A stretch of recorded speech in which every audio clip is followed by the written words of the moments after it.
This episode of the Y-Files is brought to you by Rocket Money. Navy engineer Ed Cameron and his brother Duncan waited nervously. They hoped this time would be better than the last. A lot of good men died that day, and they did not die well. This new technology could turn the tide of World War II. Sacrifices had to be made. Ed hoped those sacrifices wouldn't be in vain. Just when they thought the experiment was working, all hell broke loose. They ran from the engine room to the deck. Like before, a swirling green vortex of light surrounded the ship. They kept running and gave each other a knowing look as they reached the end of the deck and jumped.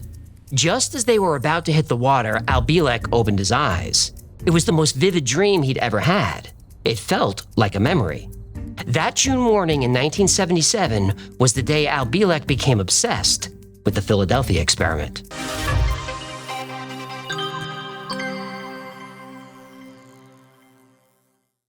You can get yourself clean. You can have a good meal.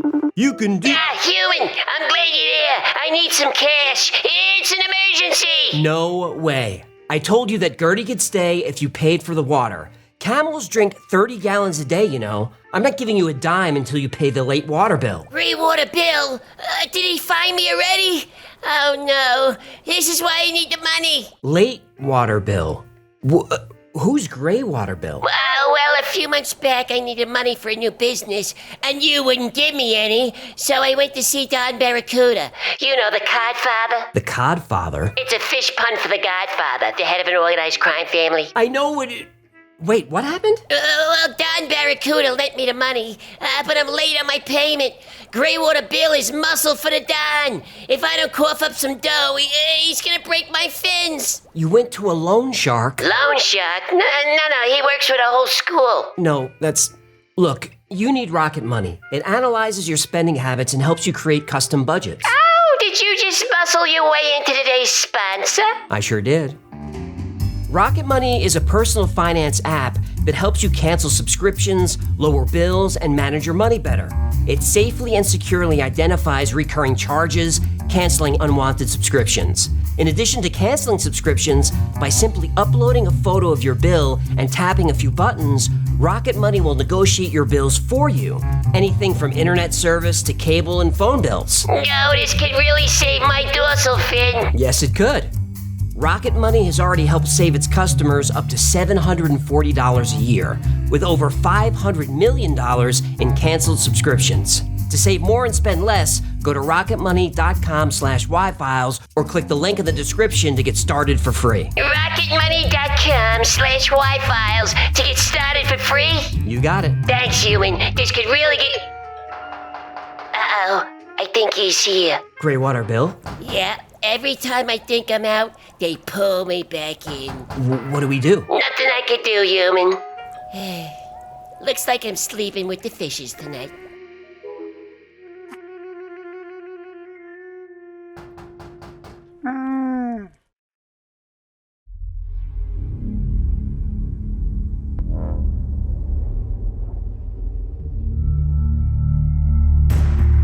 As World War II loomed, the United States found itself unprepared. America wasn't a superpower then. Its military was only the 10th largest in the world, half the size of England's. The US military needed an edge. Building an army would take years, so that edge would have to come from technology. During World War I, Nikola Tesla worked with the United States Army on remote control technology and ways to detect submarines. Tesla said he created a particle beam weapon nicknamed Tesla's Death Ray, though there's no evidence that it worked. Yeah, is there? Okay, there might be evidence it worked. A little too well. Tesla's Death Ray link down below, yo. The war began in 1939. Germany seemed invincible. By 1942, Nazi forces occupied almost all of Europe, North Africa, and huge parts of Russia. The US, now part of the Allies, appeared to be on the losing side. Desperate for an advantage, the US military once again looked to science. Tesla had ideas for electromagnetic weapons, including one for invisibility. In 1919, Albert Einstein proved light could be bent by gravity. Out of desperation, the United States launched Project Rainbow. Building on the theories of Tesla and Einstein, scientists designed a device that could make ships invisible to radar and invisible to the naked eye. The goal was ambitious: create a powerful electromagnetic field to warp space-time around the ship. A prototype was installed on the USS Eldridge. In July 1943, they were ready for the first test. Dr. John von Neumann, a scientist working with the Navy, would lead the project. To operate the equipment, von Neumann chose two Navy engineers, brothers Edward and Duncan Cameron. They manned their stations in the engine room, and when the call came in, they switched on the machine.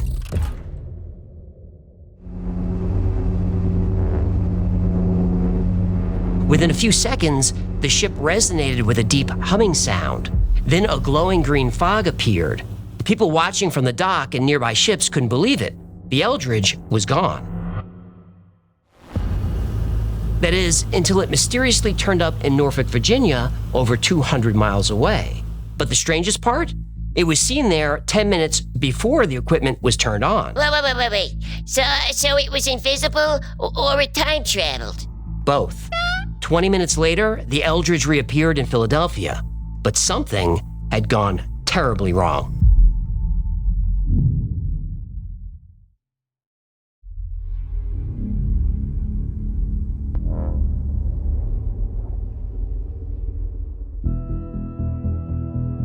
When the Eldridge reappeared in Philadelphia, sailors on other ships cheered. They thought the experiment was a success. It wasn't. For the men aboard, it was a nightmare. Men were found fused to parts of the ship, screaming in agony. Ed and Duncan Cameron survived the experiment, but other survivors weren't so lucky. Some had severe burns and radiation sickness. Some went insane. Some men simply vanished. Despite the disaster, the US Navy saw potential.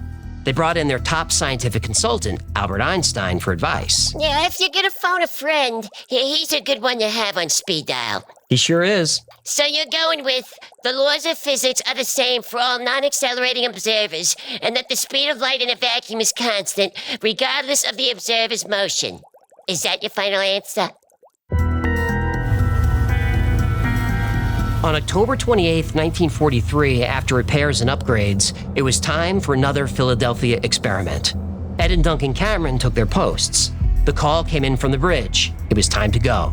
Ed turned on the machine, which spun to life with the familiar low humming sound. The Cameron brothers waited nervously. A few seconds later, there was an explosion. The machine was shaking itself loose, and fires were breaking out everywhere. Ed and Duncan raced topside and saw the same bright green vortex surrounding the ship. They jumped over the railing, expecting to land in the water in the Philadelphia shipyard. Instead, they fell through the bright green light and hit dry land. They were still covered in light, but now the light was coming from a helicopter and the headlights of a Jeep.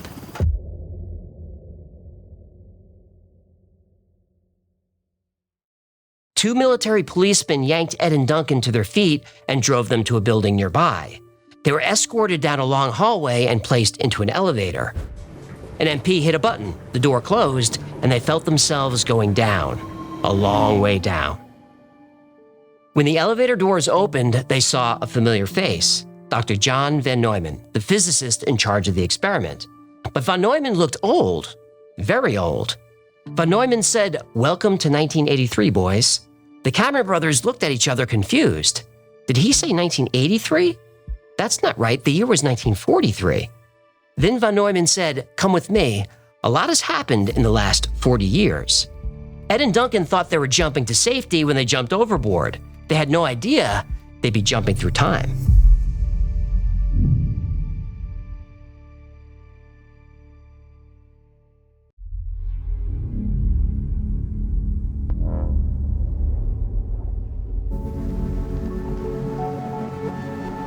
Ed and Duncan Cameron found themselves in an underground facility beneath Montauk Air Force Station on Long Island. Officially, it was a decommissioned radar station. Unofficially, it was the headquarters of the Montauk Project, a continuation and escalation of the Philadelphia experiment. And like the Philadelphia experiment, The Montauk Project could manipulate the fabric of time and space, but now the manipulation could be controlled. Controlled by what? Psychics and alien technology. Ah! This story feels like Christmas morning. Please continue. Central to the experiments was the Montauk chair. The chair used computers to generate electromagnetic fields that interacted with human brainwaves. Nikola Tesla's theories on resonance and energy played a role in the chair's design. The technology that connected the human mind to the machine was reverse engineered from UFOs. Many recovered UFOs had no physical controls. They were operated by the mind of the pilot. The Montauk chair amplified psychic abilities, allowing subjects to manifest objects, see distant locations, and travel through time. Oy, I hope it had good lumbar support. Time travel is murder on your lower back. Murder. Both Ed and Duncan used the chair effectively, but Duncan was naturally talented. His abilities made him the focal point of the tests. During one intense session, Duncan's eyes rolled back, his voice became unnaturally deep, and he said he could see other worlds and parallel dimensions. He said the multiverse is real. Edward wasn't as proficient, but he could still travel through time. On one occasion, Ed and Duncan traveled together to the year 2137, and they did not like what they found.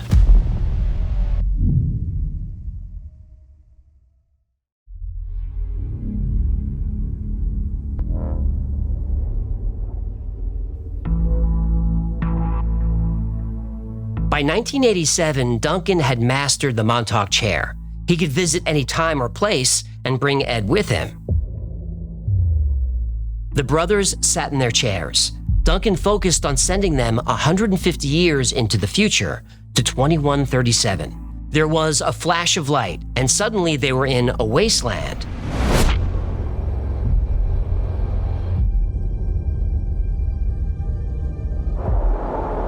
In the distance, they saw cities and ruins. They walked past the occasional outpost, but most locals didn't want anything to do with them. But some were willing to talk. Sometime in the late 2020s, a nuclear war broke out between the West, Russia, and China. Every big city on Earth was destroyed, and most small cities too. Governments were gone. People became tribal again. The war caused a climate catastrophe that put the coastlines underwater. Only about 100 million people survived. Despite this disaster, people still expressed hope for the future. There aren't many of us left, but we're still moving technology forward. Not as fast as we'd like, but we're resilient. We still innovate.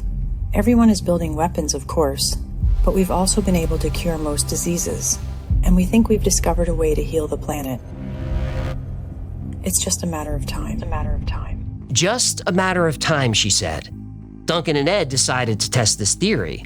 They went into the future 300 more years, to 2749. This place was very different. Ed and Duncan described it as a utopia. Society had rebuilt itself in harmony with technology and nature. Buildings floated using anti-gravity. Energy was clean and limitless, pulled from the quantum vacuum. Pollution didn't exist. How dare you! Oh, and governments didn't exist. Oh, I like the sound of that. But if there's no government, who's running things? Artificial intelligence. They put AI in charge of the whole world? Oh, you humans. Yeah, this won't end well. People lived in peace and wanted for nothing. Money was no longer necessary. Technology provided food, education, entertainment, and anything else they needed. Education and personal development were prioritized. People spent their lives learning and exploring their interests, free from the burdens of labor and survival. This was a world where humanity had not just survived, but thrived. This future was paradise. The thought of returning to Montauk's cold underground rooms was depressing. This place was blissful. Ed and Duncan could finally be free of the infamous Montauk Project and the Montauk chair. So, defying their orders, they decided to stay.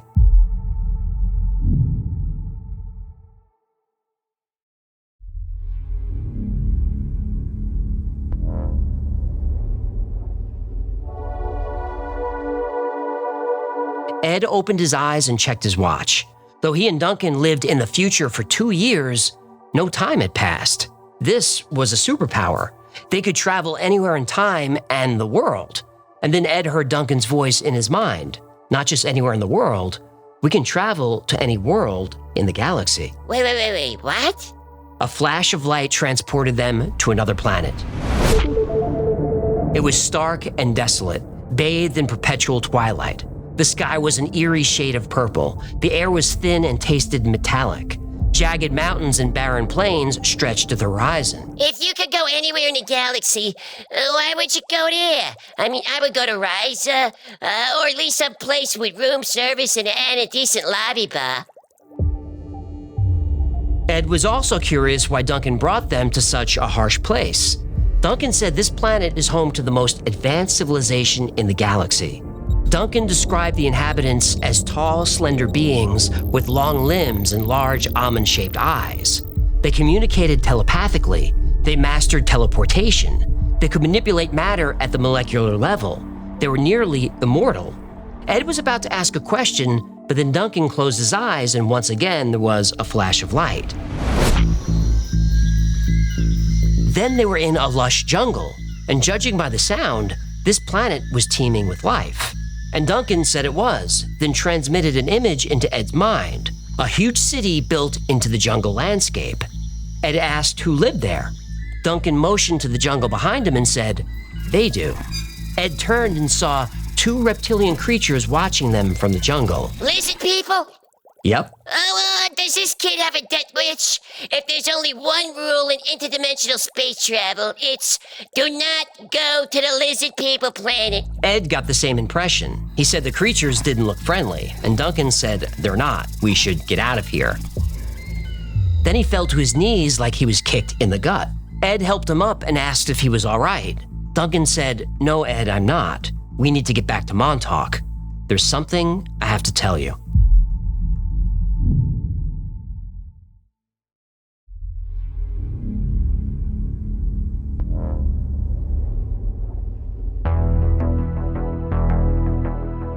Ed Cameron opened his eyes, disconnected from his chair, and bolted down the hall. He burst into his brother Duncan's room. Duncan looked terrible. He was panting, sweating, and his skin was pale. Dr. von Neumann walked in next. Ed, I'm sorry. Your brother is dying. Every time he jumps, he gets worse. Every jump spins off a new timeline. He's created paradoxes we didn't foresee, and he's damaged the fabric of space-time itself. Ed asked if there was anything that could be done. This all started in Philadelphia back in '43. We need to stop that experiment from ever happening. So, as soon as Duncan is strong enough, you two will make one last jump. You'll go to the Eldridge and destroy the equipment. That should repair our timeline. Ed agreed to go, but what happens after that? When you return from the Eldridge, Duncan will... I have to be honest with you, Ed. It's dangerous. Duncan will project his consciousness and yours into the brains of infants in the late 1920s before the experiment was conceived. Your host is named Al Bielek. Ed was confused. He was born in 1916. Would he coexist with this other person? All your memories will be suppressed. Al Bielek won't know that your consciousness is there. We need to keep your and Duncan's knowledge hidden. The other Ed and Duncan Cameron will never be a part of the experiment. But if we need you, this version of you, in the future, we'll know where to find you. Now Ed understood what had to be done. Yeah, at least somebody understands. This story sounds like it was written by Christopher Nolan on magic mushrooms.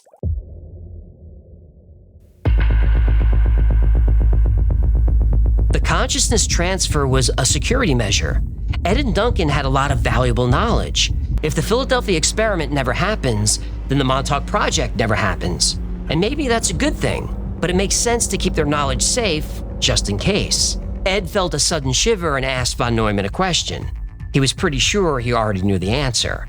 He asked what happens to them here in Montauk after the consciousness transfer. Once we're sure that both your consciousnesses have been transferred safely, I will tell Duncan a phrase. The time is now. It's a subliminal message. The time is now. As soon as he hears the phrase, he will summon a monster from another dimension. That monster will destroy our equipment, our files, everything. And when that's done, it will kill us all.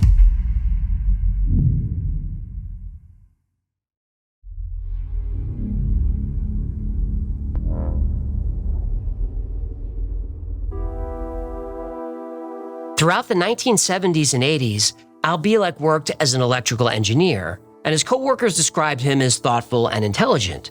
But he also had a fascination with fringe science. In 1985, Al went to Montauk, New York, to hear Preston Nichols give a presentation about how he used electromagnetic waves for various applications, from healing to amplifying psychic power. Al wanted to learn more about his psychic research. Nichols walked on stage with his assistant, who he introduced to the audience. His name was Duncan Cameron. Though he'd never seen Duncan before, Al swore he knew him. After the presentation, Al introduced himself. And we talked for about 2.5 hours. About halfway through this, I got this strange feeling in the pit of my stomach. I knew this guy from someplace. So I finally asked him, I says, Duncan, do you have any feeling, any idea that possibly you know me from somewhere? He said, yes. I says, I do. I says, from where? He says, I have no idea. And I said, I get the same feeling. I also have no idea where it's from. Preston smiled and said he wanted to show them something. A few miles east was an abandoned military base, the old Montauk Air Force Station. Preston said they might find answers there. They explored the empty buildings all day, and Al had an eerie sense that he'd been there before. We felt something, we didn't like it. We went driving, finally parked the van at the park, and we went wandering on the grounds, wide open. Fences were down. Further into the grounds we went, the more ugly we felt about what we were feeling. We were not nauseous, but we were very highly disturbed by the fields around that property in broad daylight. Over the next couple of years, Al's memories of the Montauk Project returned. Preston Nichols told Al he was brainwashed. Preston said the same thing happened to him. Preston Nichols lived 2 lives simultaneously. In one, he was an electrical engineer. In the other, he was the director of the Montauk Project. Links to deep dive on the Montauk Project and Preston Nichols down there with all the other words. Al Bielek was brainwashed the same way. And now that his memories were returning, his recurring dreams started to make sense. In the dream, Al's name was Edward Cameron. He worked with his brother Duncan on a ship. There was an accident. They jumped overboard, and then Al woke up. Then in 1988, everything fell into place. Al, now retired, was watching TV late one night. At 4 a.m. in the morning, HBO announced that the next feature of the evening would be the Philadelphia Experiment. It started to trigger memories. First at the Phoenix Project, then in '88, when I for the first time saw the movie, it hit me like a bomb, and I started to remember the Philadelphia Experiment. Because of the movie, Al's repressed memories of the Philadelphia Experiment came flooding back in. If you've ever seen the movie, The Philadelphia Experiment, they show the opening scene taking place in a bar in downtown Philadelphia. That did actually occur. The name of that bar was the Blue Lagoon. I was there quite a bit. In the movie, they show 2 principals running the equipment who were having their last night out. The taller one, played by, I think it was Robert Perret, was my brother. The other one, who was shorter, and they didn't have a role model, and who had the girlfriend, was me. Over the next 2 years, Al Bielek recalled all of Edward Cameron's memories and the truth was ugly. The Montauk Project was a black ops government program to create psychological weapons. Thousands of people were used in experiments against their will. Most were boys between 10 and 15 years old. Some of these children remember the experiments. They're known as the Montauk Boys. They wanted a large number of programmed boys to be used for mind control operations. The Montauk Boys program, basically, what they were doing, they would pick up boys, young men, off the street. So they started picking these kids up because they were quite literally homeless. When they were done programming them, they would send them back to where they had come from, waiting to be used. There was a psychic by the name of Duncan Cameron, who was one of the ones used, and many of us boys who were in our early teens at the time were used energetically to boost him while he was in the chair. In 1990, Al Bielek started giving lectures nationwide. He wanted to expose the government cover-up of the Montauk Project. He wanted the public to know about the human rights violations, missing children, about the abuse. I went to Jack Pruitt, the station master, and said, look, we've got to change this program. They're beating these kids to death, and they're being treated very badly. They refuse to become part of it. Al Bielek and Preston Nichols said the Montauk Project focused on mind control, time travel, interdimensional travel, and psychics. The U.S. government denies these claims as ridiculous. But are they? Did the U.S. government research time travel and interdimensional travel? Yes, that was the gateway process.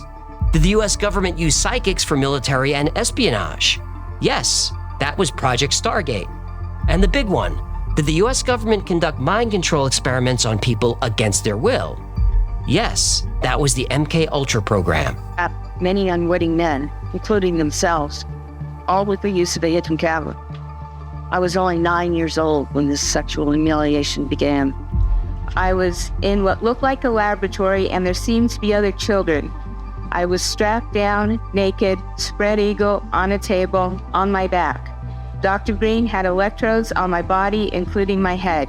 I was exploited unwittingly for nearly 3 decades of my life, and the only explanations given to me were that, quote, the end justifies the means, and, quote, I was serving my country in their bold effort to fight communism. Yeah, we got links to all that stuff down there too, down in the place. There's no hard evidence that the Montauk Project happened, but does it really matter? The evil acts allegedly committed during the Montauk Project did happen at one time or another. I bet there are evil acts being committed against our citizens right now.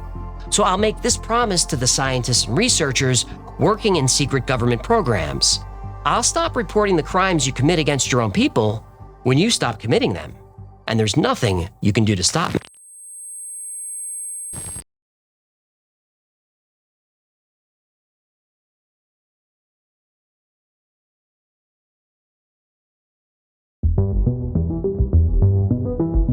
I've covered the Philadelphia experiment and the Montauk Project before. Today's story is Al Bielek's. Al came forward in 1989 and quickly became a star in the UFO/conspiracy community. He's been on over 40 radio shows, including Coast to Coast. He's headlined over 40 conferences. It's easy to see why.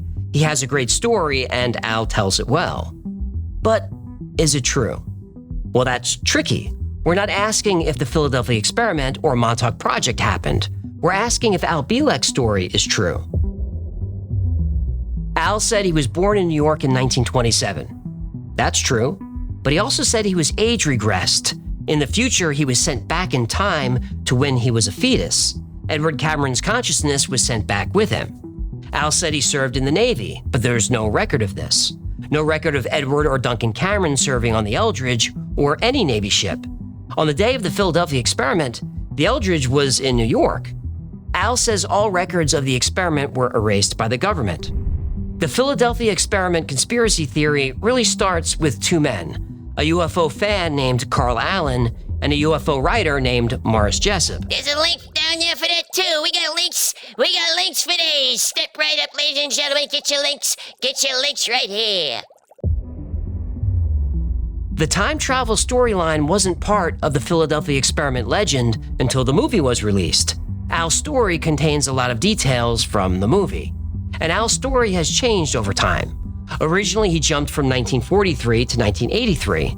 But over the years, he added 2137, 2043, 2749, 3543, and all kinds of other dates. Sometimes Duncan stays behind in a certain time. Sometimes Al stays behind and works as a tour guide in the future with anti-gravity and floating cities. A tour guide on an anti-gravity city? Okay, folks, please follow me and stay with your group. We're floating. Okay, stop. And we're floating. No flash photography, please. And we're floating. Al's story is flexible. When challenged, he said he's discovering new memories repressed from brainwashing. The Edward Cameron backstory evolved too. But Ed Cameron never existed. On Al's website was a picture of Edward Cameron, except it wasn't. It was really a Princeton yearbook photo of a Cameron, Alexander Cameron III, class of 36. Al says the picture is Edward Cameron from a different timeline. Al's used other photos that were proven to be fake. Al said John von Neumann ran the project. Von Neumann was a real scientist, but he died in 1957. How could he be in Montauk in 1983? Al said he faked his death for protection. Dr. Van Neumann is still alive today. Official records say that he died December or sometime in 57 of cancer. Yeah.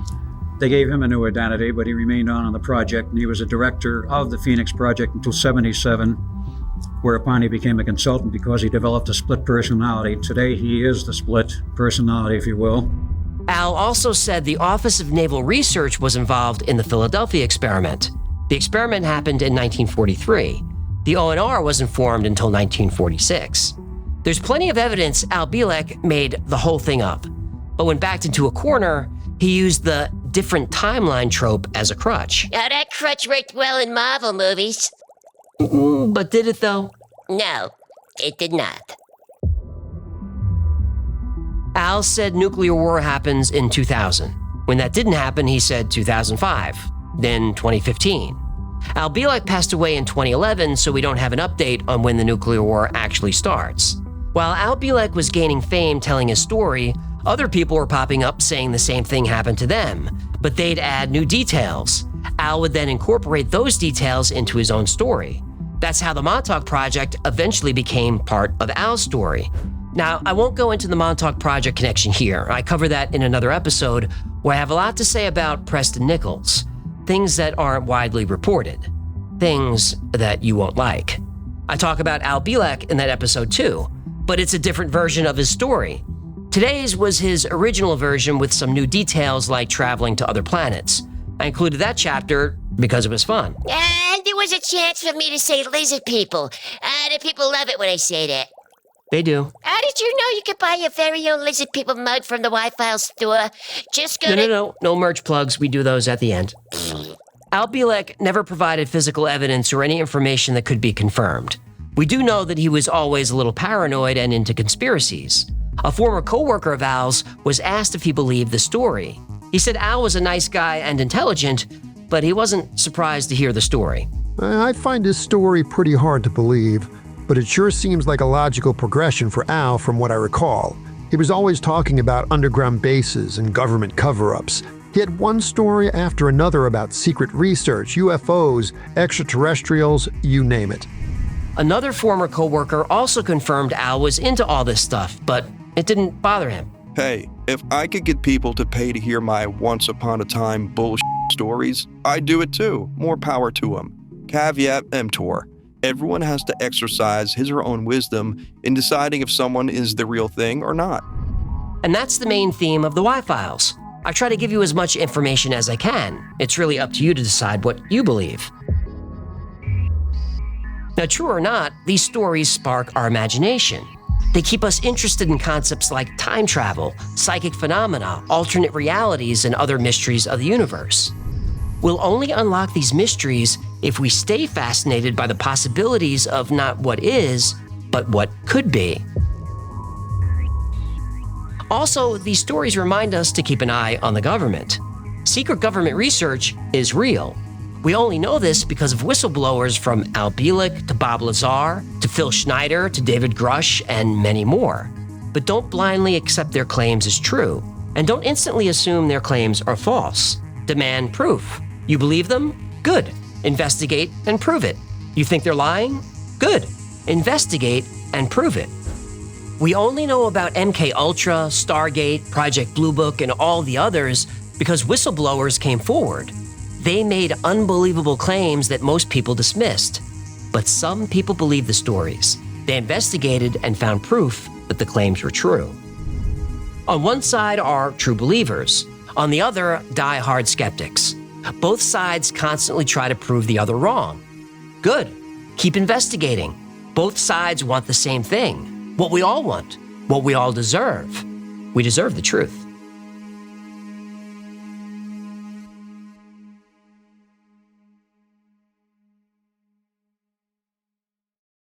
thank you so much for hanging out today. My name is AJ. There's Hecklefish. Where's the beef? This has been the Y-Files. If you had fun or learned anything, do him a favor, subscribe, comment, like, share. All those buttons, click those. That really makes him happy. And like most topics we cover, today's was recommended by you. Now, if you have a story idea or something you'd like us to explore, head over to theyfiles.com/tips. Don't forget, The Y-Files is also a podcast.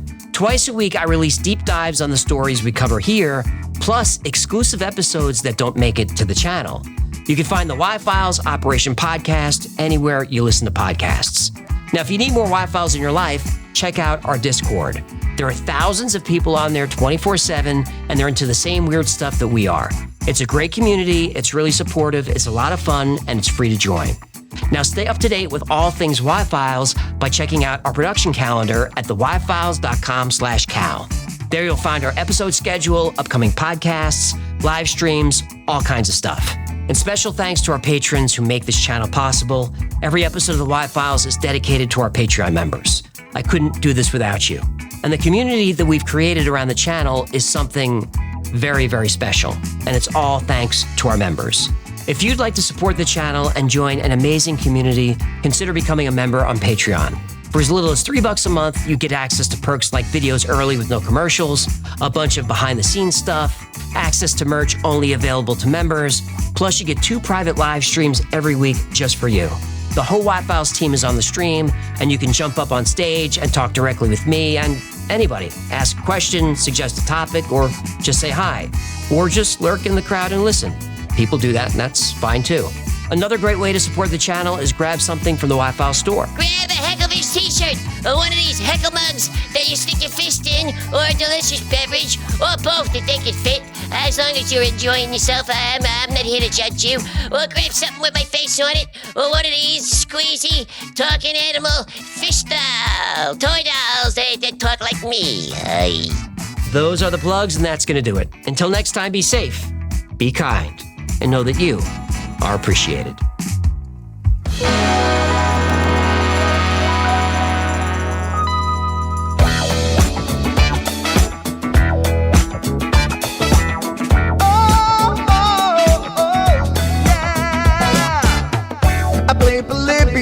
In Area 51, a secret code inside the Bible said I would. I love my UFOs and paranormal fun, as well as music, so I'm singing it like I should. But then another conspiracy theory becomes the truth, my friends, and it never ends. No, it never ends.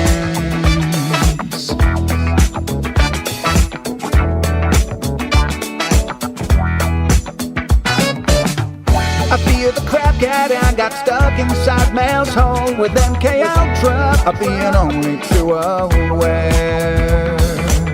Did Stanley Kubrick fake the moon landing alone on a film set, or were the shadow people there?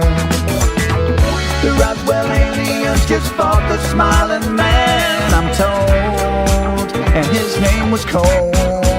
And I can't believe I'm dancing with the fish.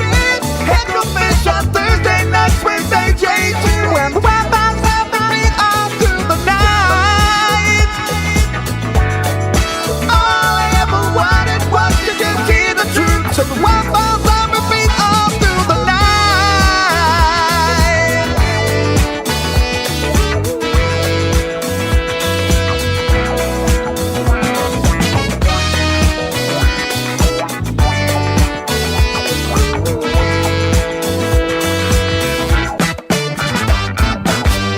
The Mothman sightings and the solar storm still come to Agatha, the secret city underground.